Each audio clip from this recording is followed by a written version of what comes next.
할렐루야, 할렐루야. 4월 둘째 주일 참 좋은 날, 하나님 전에 올라와서 예배드리는 우리 믿음의 모든 성도님들에게 하나님의 크신 은혜와 은총과 성령님의 충만한 역사가 있기를 주님의 이름으로 축원합니다. 주님의 이름으로 축원합니다. 우리 옆 사람과 가장 기쁜 마음을 이렇게 인사하면 좋겠습니다. 복음 전하는 것이 행복한 사람은 복 있는 사람입니다.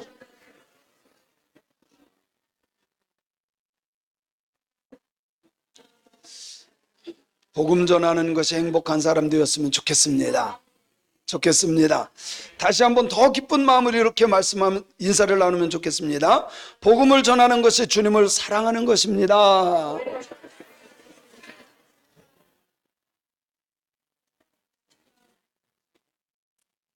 할렐루야. 주님을 사랑하십니까? 정말 사랑하십니까? 얼마나 주님을 증거하십니까? 사랑합니까? 라고 물으면 아멘은 하는데 얼마나 증거하십니까? 저는 그 전에 지달의 권사님이 막 손녀딸 안고 이러는 거 보면 이해가 안 갔어요. 그런데 내가 손주를 보고 나니까 이해가 가. 얼마나 이쁜지. 만나는 사람마다 자랑. 할아버지 할머니들이 뭐 자랑하는지 아세요? 손주 자랑. 이쁘니까, 사랑하니까. 주님 사랑하십니까? 주님 자랑하십니까? 그게 진짜 주님을 사랑하는 거예요. 북한에는 장애자로 태어난 사람이 없대요. 우리나라는 많아요. 왜 그런지 아세요? 자연이 좋아서, 공기가 좋아서, 플라스틱 안 써서? 아니에요. 나면서 죽여요.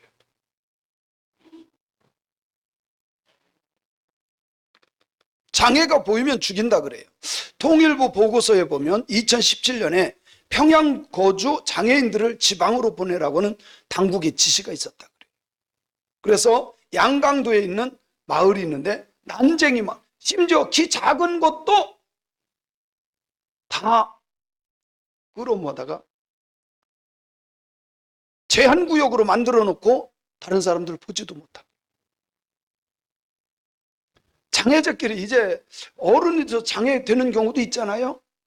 근데 어른이 돼서 장애돼도 아기를 갖지 못하게 한대요.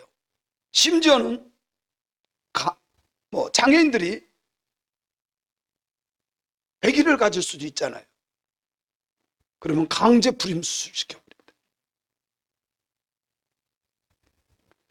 심지어 좀 작거나 약하거나 그러면 임신 금지 명령도 내린다 그래요. 임신 금지 명령. 만약에 임신을 하면 강제로 수술시킨대. 참 무서운 나라예요. 만약에 태어났는데 정신지체야. 그러면 이게 보고서에 나온 거예요. 생체 실험도 안 돼요. 왜 그럴까요? 하나님을 두려워하지 않기 때문에 그래요. 하나님을 인정하지 않기 때문에 그래요. 하나님을 모르기 때문에 그렇고, 복음을 들어본 적이 없기 때문에 그렇고, 하나님을 믿지 않는 공산주의이기 때문에 그렇습니다. 복음을 모르면 사람이나 물건이나 똑같죠. 사람의 생명이나 파리 생명이나 똑같아요. 그래서 고모부, 자기를 키워주고 도와줬던 고모부도 고사포로 죽여요. 영혼을 인정하지 않기 때문에 그렇습니다. 그런데 참 이상한 것은 백두혈통은 죽어도 신으로 모셔요. 김일성, 김정일 죽어도 신으로 모셔요. 로마 사람들도 그랬습니다. 복음을 몰랐어요. 그렇기 때문에 예수 믿는 사람들을 잡아다가 죽이는 일을 서슴지 않았어요.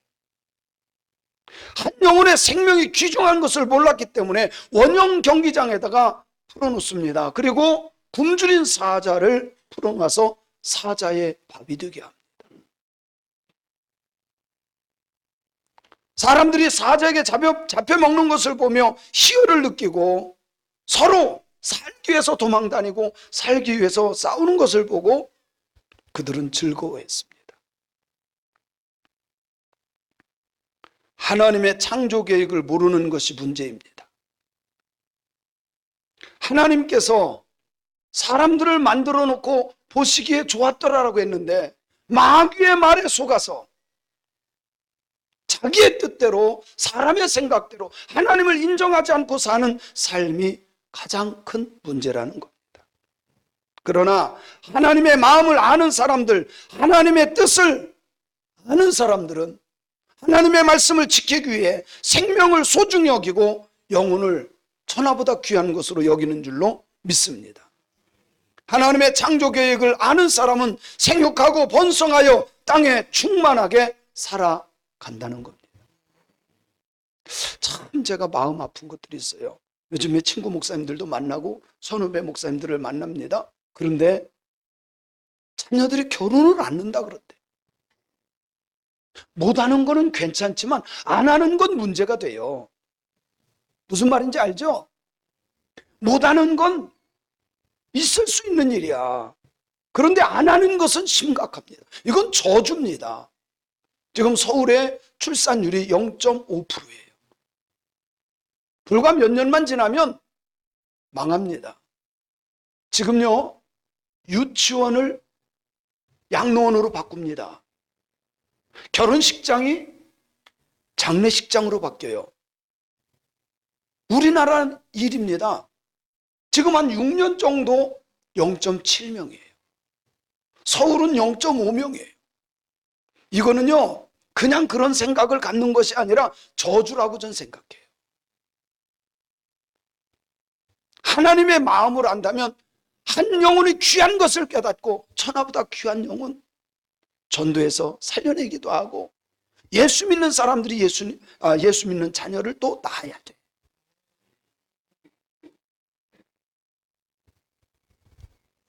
하나님의 뜻을 아는 사람들은 한 영혼이 천하보다 귀한 것을 알기 때문에 그 영혼을 위해서 눈물을 흘려 기도할 줄 알고 예수 생명의 복음을 전하는 일에 최선을 다하는 줄로 믿습니다.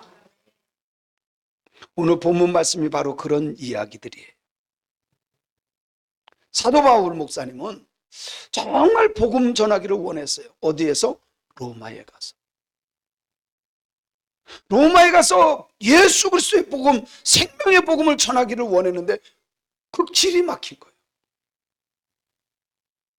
그래서 갈 수 없으니까 글로 썼어요. 그것이 로마서입니다. 그래서 1장 10절에 보면 이렇게 말씀합니다. 같이 한번 읽어볼까요? 사도 바울의 마음을 우리가 읽어낼 줄 알아야 되는데요. 시작. 어떻게 하든지 이제 하나님의 뜻 안에서 너희에게로 나아갈 좋은 길 얻기를 구하노라. 저는 이것이 이해가 가요. 정말 가고 싶은데 길이 막힌 거야. 코로나 오기 전에 우리 정호칭 선교사님, 신숙 선교사님 있는 에티오피아 가기로 다 예약을 해놨어요. 개인적으로 돈까지 항공료 그 당시에 한 10명이 했어요. 한 명에 150만 원. 굉장히 싸게 한다고 한 게 그 150만 원씩 예약을 했어요. 코로나가 딱 터졌어요. 그런데 항공을 끊었으면 안 가니까 물려줘야 되잖아요. 안 물려줘. 쿠폰으로 줘요. 1년 안에 쓸 수 있는 쿠폰을 줘요. 못 쓰잖아요. 그래서 그냥 10명 갈게 다 날라갔어요. 그리고 그 전에 또 말레이시아 갈 것을 다 예약해 놨어요. 역시 마찬가지로 거기도 못 가게 됐어요. 다 날라갔어요.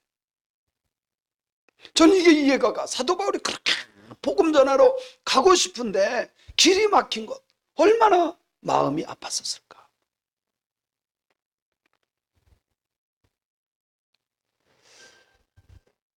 이번에 그 광명시에 있는 KTX역 앞에 보면 테이크 호텔이 있어요. 우리 서울 남연회라고 있는데, 이거 서울 강남 간북 있잖아요. 강남에 있는 감리교회 모든 교회에서 파송한 선교사님들, 전 세계에 있는 선교사님들이 들어왔는데 한 80명 정도 됐어요. 같이 식사하면서 선교사 대회니까 뭐 고충도 듣기도 하고 간증도 듣기도 하고 쭉 하고 제가 얘기도 하기도 하고 쭉 했어요. 근데 선교사님들이 대화하는 중에 다 그래요. 목사님, 한 번만 와주세요. 목사님, 한 번만 와주세요. 꼭 와주세요. 물론 목사님들이, 선교사님들이 현지에서 정말 열심히 하는 사명 귀한 겁니다. 그런데 한국에 있는 목회자가 간다고 하면요, 시너지 효과가 난다. 만약에 유명 어떤 사람 온다 그러면요, 아마 여기 꽉 찰 거예요. 우리 교회 처음 이쪽으로 오고 나서 장경동 목사님 왔을 때 800명이 넘었어요. 사람들이 왔다가 앉을 자리가 없어서 갔어요. 꽉 찼었어요. 여기까지 꽉꽉, 위에까지 여기까지. 기억나시나요? 800명 넘게 왔었어요.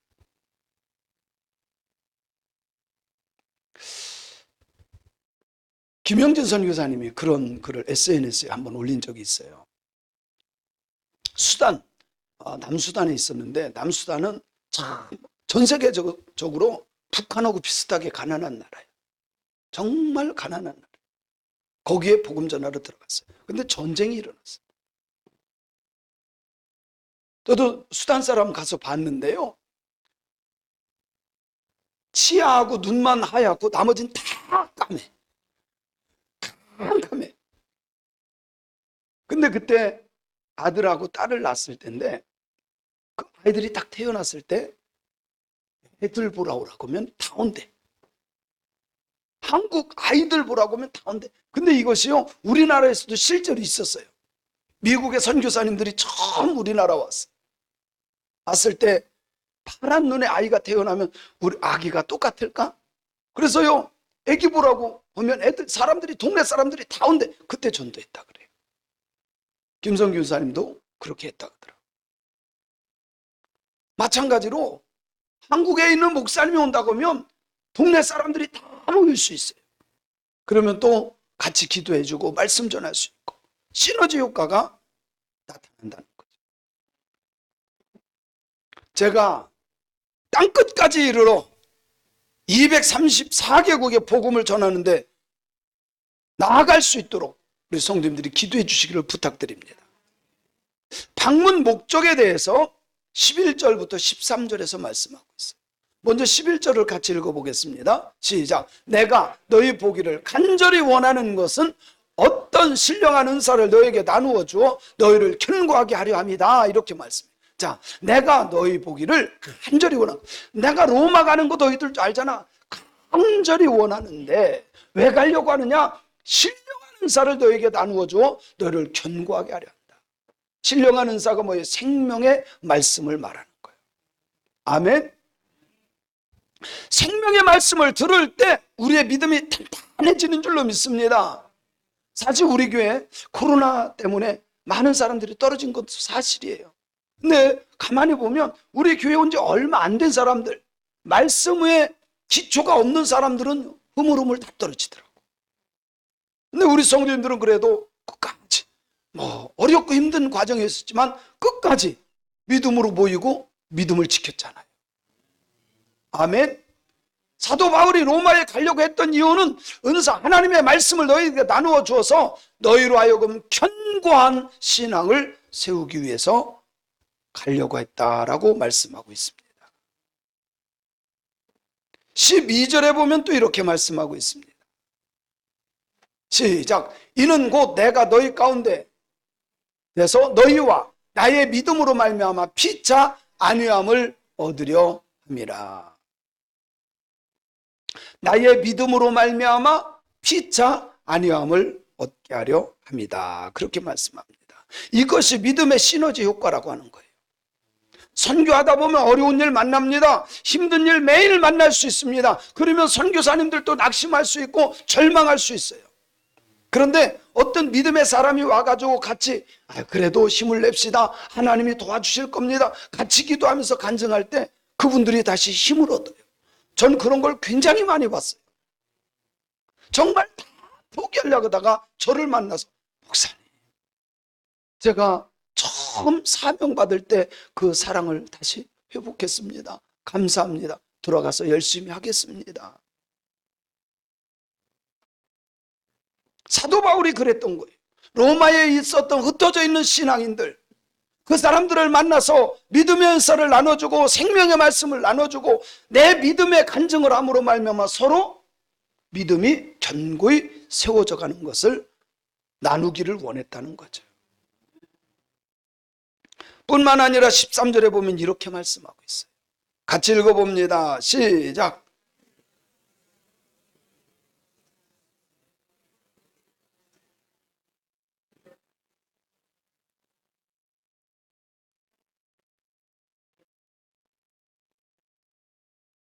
자, 형제들아, 내가 여러 번 너에게 가려고 하는 거 너희들 잘 알지 않느냐? 가려고 하는데 막히고 가려고 하는데 막힌 거 너희들이 잘 알지 않느냐? 이는 너희 중에서도 다른 이방인 중에서와 같이 열매를 맺게 하려 함이로되 지금까지 뭐가 막혔어요? 길이 막혔다. 자, 전 이렇게 한번 생각해 봐요. 사도 바울이 복음 전하려고 가려고 하는데 길이 자꾸 막혀. 왜 막혔을까? 누가 막았을까? 뻔해요. 첫 번째는 마귀가 막을 수 있어요. 여러분, 사탄 마귀는요, 복음 전하는 걸 제일 싫어합니다. 왜? 복음을 전하면 예수 믿고 구원받거든. 그래서 복음 전하는 걸 싫어해요. 여러분요, 이 동네 사람들 또 수위들이 막 전도하려고 하면 그걸 싫어하는 거요. 그냥 일어나는 일이 아니요. 우연인 것 같지만 그렇지 않아요. 복음 전하는 것을 싫어하는 사단 마귀의 역사예요.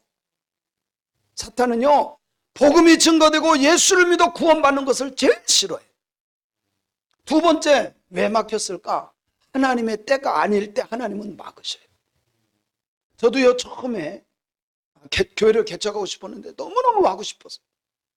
근데 우리 집사람이, 와, 우리는 부목사 체질이지 담임 목사 체질이 아니래. 개척을 하려면 혼자 해래. 그래서요, 날마다 기도했어요. 근데 어느 날 갑자기 우리 집사람이 그러는 거예요. 여름인데 그게 98년 8월 26일이에요. 8월달, 전 잊어버리지도 않아요. 그때 여름 휴가를 하는데, 목사님 이번에는 기도원으로 갈까요? 그래서 저희 할렐루야죠. 그래서 기도원으로 갔어요. 그때 은혜 체험하고 나서 우리 개척합시다. 이제 그때서부터 때가 안 되면 하나님이 막으시더라고. 그래서 둘 중에 하나예요. 마귀가 막았든지 하나님이 때가 안 돼서 막았든지. 사탄 마귀의 역사로 선교가 막히는 것이라면 우리는 기도로 뚫어야 되고 믿음으로 뚫어야 됩니다. 선교는 영적인 전쟁입니다.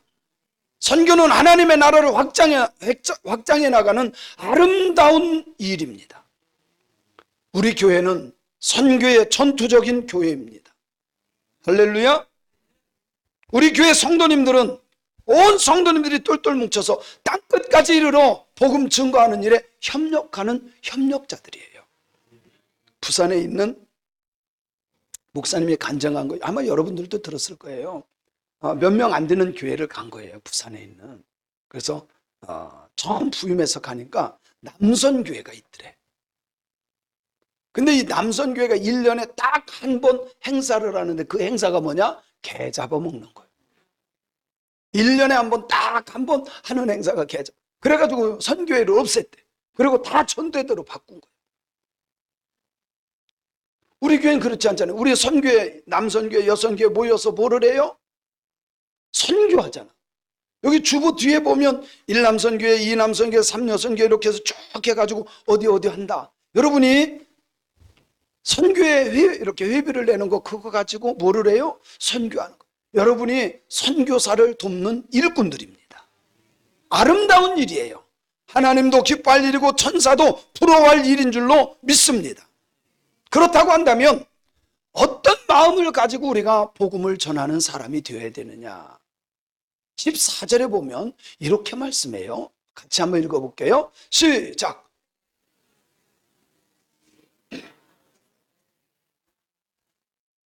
그래요. 복음을 전하려면 기본적인 마음이 빚진 자의 마음을 가져야만 복음을 전할 수 있다라고 말해요. 저는요, 성격이 그래요. 빚지고는 못 살아. 빚지면요, 나는 못 먹어도 그것부터 갚아야 돼. 어떤 사람은요, 배째 이러는 사람도 있어. 그죠? 근데 저는 성격이 빚지고는 못 살아. 내가 못 먹고 내가 못 쓰는 한이 있어도 먼저 그거 빚을 갚고 나지. 빚진 자의 마음이 아니고서는 복음을 전할 수가 없어요. 우리 믿음의 성도님들도 빚진 자의 마음으로 복음을 증거하는 하나님의 사람들이 되기를 주님의 이름으로 축원합니다. 주님의 이름으로 축원합니다.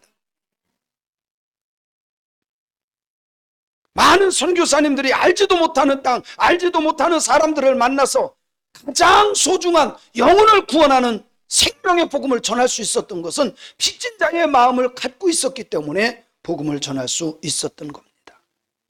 그렇기 때문에 그 빚을 갚아야 돼요. 옆 사람 쳐도 그대도 빚진 자입니다.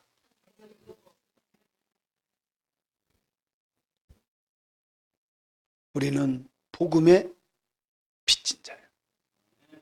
그런 마음을 갖지 않고서는 복음을 전할 수가 없다는 겁니다. 그래서 사도 바울도 그런 빚진 자의 마음을 가지고 어디에 가서 로마에 가서 전하기를 원했던 거예요. 그래서 15절에 보면 이렇게 말씀합니다.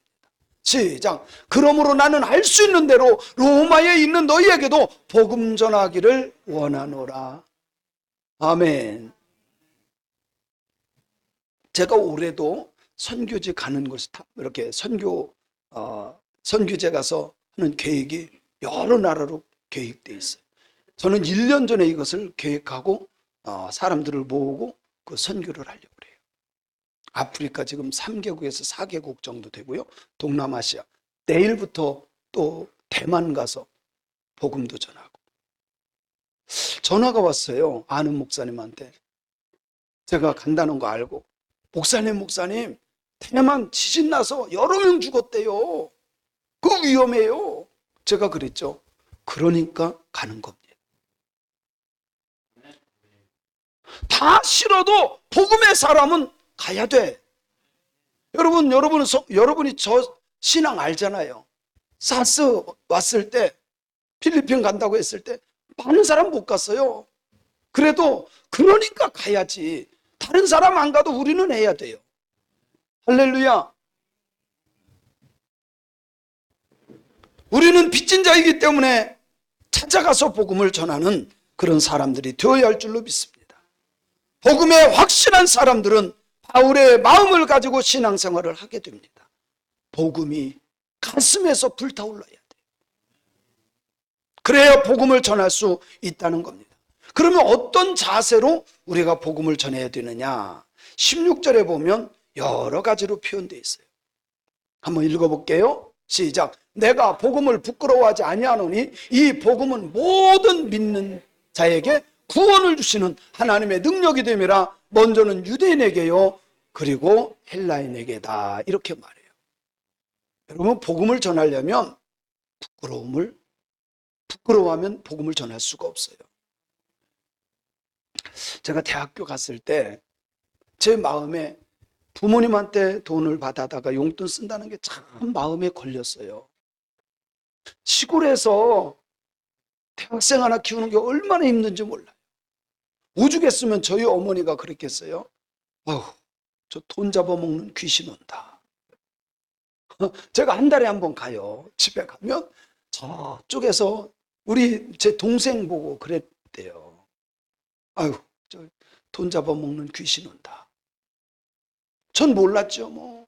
그래도 저는 부모님한테 이렇게 용돈 받아가지고 쓰는 게 참 죄송스러웠어요. 그래서 저도 못 좀 해서 요즘처럼 알바가 많았던 것은 아니에요. 그래도 남자가 뭐라도 한번 해보려고 한 것이 뭐냐면 방문 판매였어요. 수세미, 보리차 그 당시에, 그리고 고무장갑 뭐 이런 것들 잡동사니를 잔뜩 메고 다니는 거예요. 집집마다. 그래서 다른 친구들하고 같이 하자, 용기 투합해서 막 서로 같이 하자고 했어요. 딱 나가니까요, 아유 나 부끄러워서 못하는데. 다른 친구들 다 떨어지고, 저는 그래도 한번 해본다고요 다 두드리며 다니면서 했어요. 팔진 못했지만요, 보리차 사세요, 수세미 사세요, 장갑 사세요. 그때 제가 전도하는 법을 배운 거예요. 복음을 부끄러우면 증거할 수가 없어. 여러분, 예수 생명을 부끄러워하지 마세요. 사람들에게 전하는데 전도하는 거 부끄러운 게 아니라 자신 있고 용기 있게 해야 되는 부분.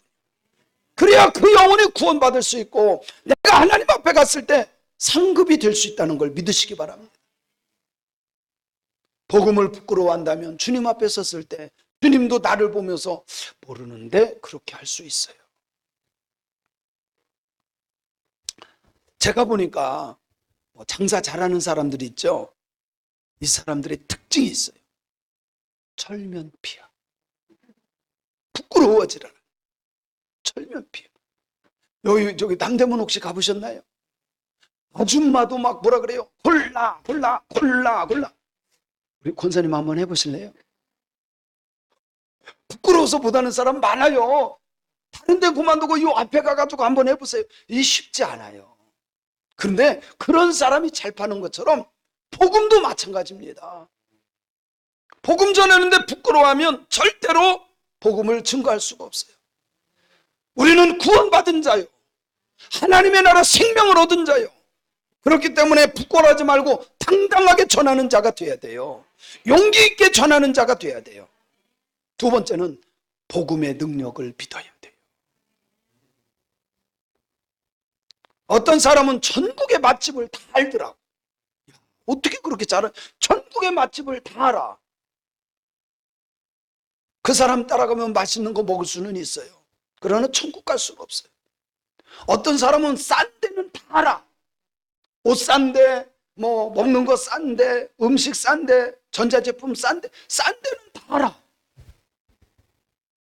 그 사람 따라가면 싼 거 잠깐 물질의 유익은 받을 수 있지만 구원받을 수는 없습니다. 복음의 능력은 지옥 갈 영혼이 천국 가게 하는 거예요. 복음의 능력은 구원의 역사라는 걸 꼭 믿으시기 바랍니다. 복음의 능력을 믿으시고 여러분 때문에 지옥 갈 영혼들이, 여러분 주변의 사람들이 천국 가는 역사들이 일어나기를 주님의 이름으로 축원합니다. 세 번째는 복음은 나라와 민족을 가리거나 차별하지 않는다는 겁니다. 누구든지 믿으면 구원 역사를 이루기 때문입니다. 그래서 본문 말씀이 뭐라고 말씀합니까? 먼저는 유대인에게요, 그리고 헬라인에게로다, 그렇게 말씀하고 있습니다.